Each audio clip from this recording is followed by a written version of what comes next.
ආයුබෝවන් කියලා පිළිගන්නවා ප්‍රොෆෙෂනල් ජොබ් YouTube නාලිකාවට. අද වීඩියෝ එකෙන් කතා කරන්න බලාපොරොත්තු වෙන්නේ දීවර ජලජ සහ සාගර සම්පත් අමාත්‍යාංශය යටතේ මේ වෙද්දී ඔයාලට ආයුධම් පත්‍ර යොමු කරන්න පුළුවන් රැකියා පුරප්පාඩු කිහිපයක් ගැන. වීඩියෝ එකට යන්න කලින් මතක් කරලා ඉන්නම් ඔයා අපේ නාලිකාවට අලුත් කෙනෙක් නම් දැන්ම අපේ channel එක subscribe කරලා තියාගන්න.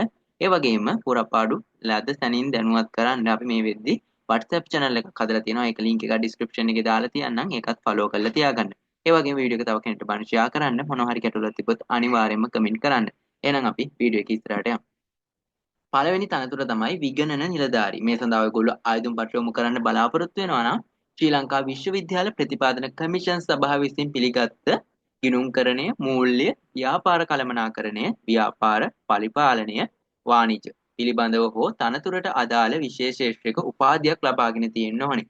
එහෙම නැත්නම් තනතුරට අදාළ විෂයක පිළිගත් වරලත් වෘත්තීය ආයතනයක අන්තර් මධ්‍යම විභාගය සමත් වෙලා තියෙන්න ඕනේ. ඔය අභ්‍යන්තර ආයුධම්කරුවෙක් විදිහට ආයුධම් පත්‍ර යොමු කරනවා නම් ඉහත සඳහන් කළ බාහිර ආයුධම්කරුවන් විසින් සැපයවිය යුතු සුදුසුකම් ලබා තියෙන්න ඕනේ. එහෙම නැත්නම් තනතුරට අදාළ විශේෂ තුළ කළමනාකරණ සහායක තාක්ෂණික නොවන දෙක ශ්‍රේණිය තනතුරක ආම වශයෙන් වසර 5ක සතුටුදායක සේවා කාලයක් සම්පූර්ණ කළ තියෙන්න ඕනේ. එහෙමත් නැත්නම් තනතුරට අදාළ විශේෂ තුළ කළමනාකරණ සහායක තාක්ෂණික දෙක ශ්‍රේණිය තනතුරක අවම වශයෙන් වසර 5ක සතුටුදායක කාලයක් සම්පූර්ණ කළ තියෙන්න ඕනේ. මේ දේවල් තමයි මේ රැකියාව සඳහා ඇතුළත් වෙනවා නම් ඔයගොල්ලෝ සම්පූර්ණ කරන්න ඕනේ සුදුසුකම්. වැටුප් පරිමාණය ගැන කතා කරොත් වැටුප 70580ක් කියලා මේකේ සඳහන් කරලා තියෙනවා.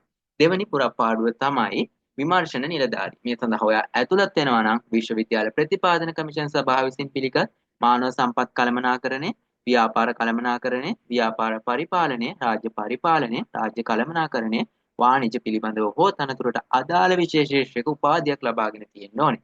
ඔයා අභ්‍යන්තර ආයුධම් කරුවෙක් නම්, ඒ කියන්නේ දැන් මෙතන ජොබ් එකක් කරන කෙනෙක් නම් මේක ඇතුලේ ඔයා ආයුධම් කරනවා නම් එක්ක ඔයා මේ බාහිර ආයුධම් කරුවන් විසින් සැපරිය යුතු සුදුසුකම් සපුරලා තියෙන්න ඕනේ. එහෙම නැත්නම් තනතුරට අදාළ විශේෂ තුළ කළමනාකරණ සහායක තාක්ෂණික නොවන දෙක ශ්‍රේණිය තනතුරක අවම වශයෙන් වසර 5ක සතුටුදායක සේවා කාලය සම්පූර්ණ කරලා තියෙන්න ඕනේ. මේකේ වැටුප් පරිමාණය ගැන කතා කරොත් ඔයගොල්ලන්ට කිදි 70580ක වැටුපක් ඔයාලට ලබා ගැනීමේ හැකියාව තියෙනවා. තුන්වෙනි රැකියා පුරප්පාඩුව තමයි ප්‍රසම්පාදන නිලධාරී. මේ සඳහා ඔයා ඇතුළත් වෙනවා නම් විශ්වවිද්‍යාල ප්‍රතිපාදන කමිෂන් සභාව විසින් පිළිගත් වාණිජ්‍ය ආර්ථික විද්‍යාව කළමනාකරණ පිළිබඳ උපාධියක් ලබාගෙන තියෙන්න ඕනේ. අභ්‍යන්තර ආයුධම්කරුවෙක් විදිහට ආයුධම් පත්‍ර යොමු කරනවා නම් තනතුරට අදාළ විශේෂ ශ්‍රේෂ්ඨය තුළ කළමනාකරණ සහායක තාක්ෂණික නොවන දෙක ශ්‍රේණිය තනතුරක අවම වශයෙන් වසර 5ක සතුටුදායක සේවා කාලයක් සම්පූර්ණ කරලා තියෙන්න ඕනේ. මේකෙත් වැටුප් පරිමාණය ගැන කතා කරොත් කලින් රැකියාවල වගේමයි 70580ක වැටුපක් ලබා ගැනීමේ හැකියාව තියෙනවා. ඊළඟ තනතුර තමයි තාක්ෂණික නිලධාරී. මේ සඳහා ඔයා ඇතුළත් වෙනවා නම් සිවිල් තාක්ෂණය පිළිබඳව ජාතික ඩිප්ලෝමාව හෝ කෘතික හා වෘත්තීය අධ්‍යාපන කමිෂන් සභාව විසින් පිළිගත් තාක්ෂණික වෘත්තීය පුහුණු ආයතනයක් විසින් නිකුත් කරන ලද NVQ 5 මට්ටමේ නොඅඩු ප්‍රවීණතා සහතිකයක් ලබාගෙන තියෙන්න ඕනේ.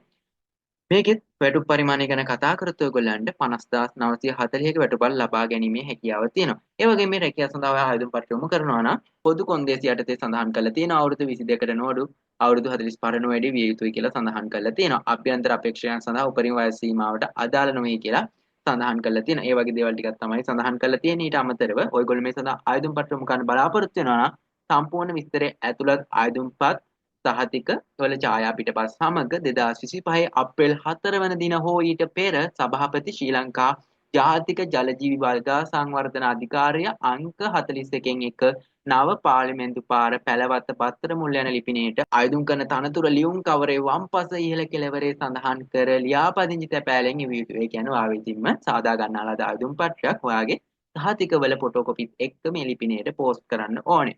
මේ දේවල් තමයි අද වීඩියෝ එකෙන් කතා කරන්න බලාපොරොත්තු වෙන්නේ. අපි ඉක්මනින්ම තවත් අලුත් රැකියා පුරප්පාඩුවකින් හම්බෙමු. මේ වීඩියෝ එකත් එක්ක එකතු වෙච්ච ඔයාලට සුබ දවසක්.